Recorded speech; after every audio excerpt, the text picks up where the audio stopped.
Right, hi again. Right, we're going to do example 2. So again, if you've kind of got printed out my examples or written them out, okay, we haven't all obviously got a printing facility, so we just need to write them out, maybe have them ready, okay, quite useful.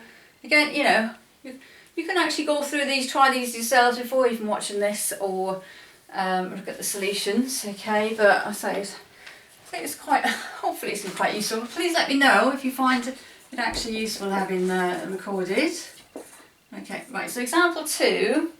So again, you know, this is the main thing that we're actually concentrating on normal distributions, okay, so we've got this population X, normally distributed, mean 2, variance 3, population Y, normally distributed, mean 6, variance 4, okay, and X and Y are independent, okay, as I say, that is a condition, we need that we need that assumption here, okay, that they are independent in order to combine them.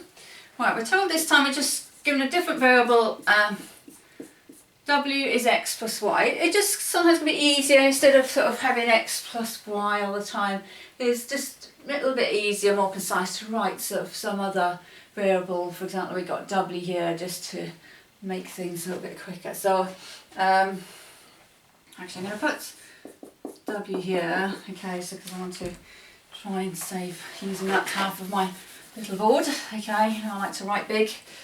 Right, okay, so W X plus Y, find, okay, now I've got you know, hints on the sheet as well for you, okay, if you're looking at this without doing the sheet without looking at this video.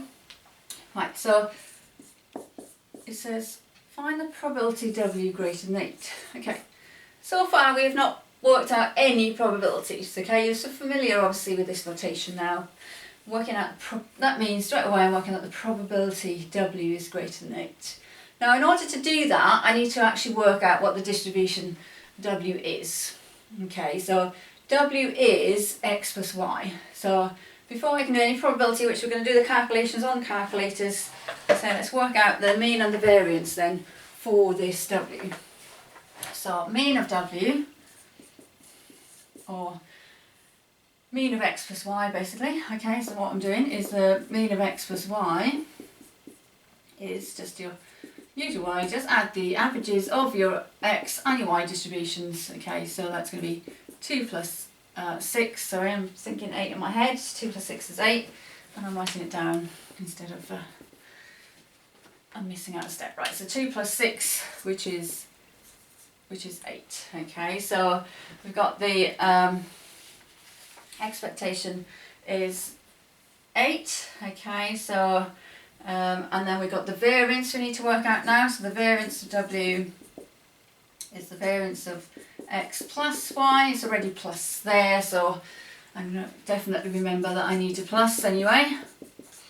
Okay, I need to add the variances together.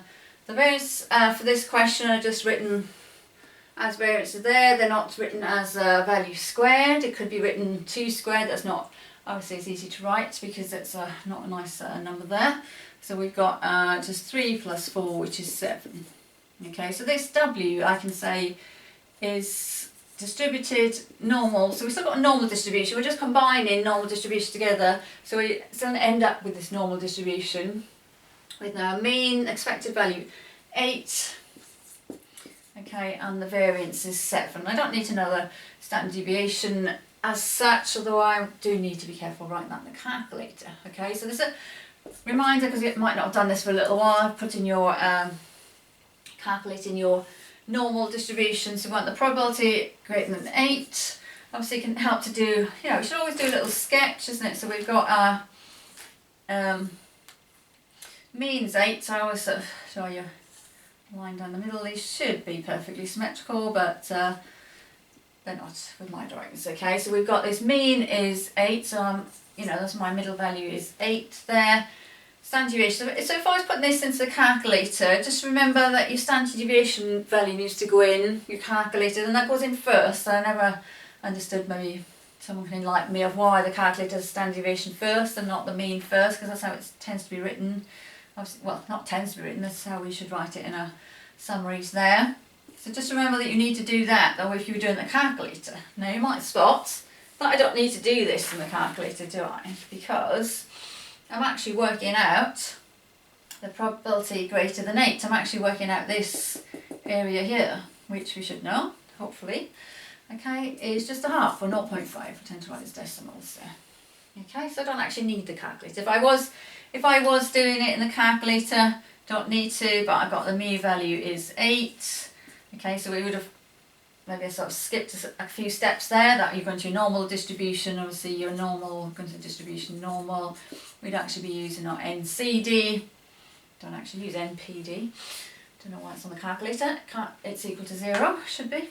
Right, so we've got NCD, and then if I was doing it, my lower would be 8, and my upper, remember we just put a very large value in, like 9, 9, 9, 9, 9, 9, 9, even though obviously it's not really going to get there. Okay, and then we get our value, and obviously the calculator will give you 0.5 there as well. Okay, so first time now we've linked this to doing probability calculation as well. So we just combine, find a new mean, find a new variance, okay, and then we're going to put those into the calculator. So you can leave at the standard deviation then, don't try and do the standard deviation from this, we've got to do the variance from this.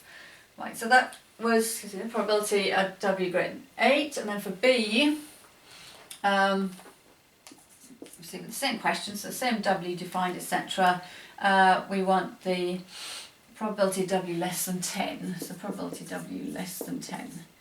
Now if I do a new diagram, so my 10 is obviously to the right of my mean, I'm expecting a value greater than 0.5, isn't it? So, you know, if I just do a quick diagram, okay, so I've got my mean value is 8, my 10, you know, I'm not worried too much about my spread of my values and drawing this diagram accurately and stuff, okay, but I've got a value of 10, I know it's going to be to the right of my mean sign there, okay, but as I say, we're not worried that we got it exactly correct here, so I'm working out the area here, aren't I, that value there, obviously expecting it to be greater than 0.5, so you really plug this in your calculator now, so you've got your NCD.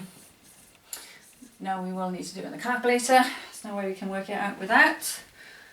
Oh, you're pretty good genius. Right, okay, so we got mu is 8, so I'll say this is now our upper value, isn't it, of upper value of 10.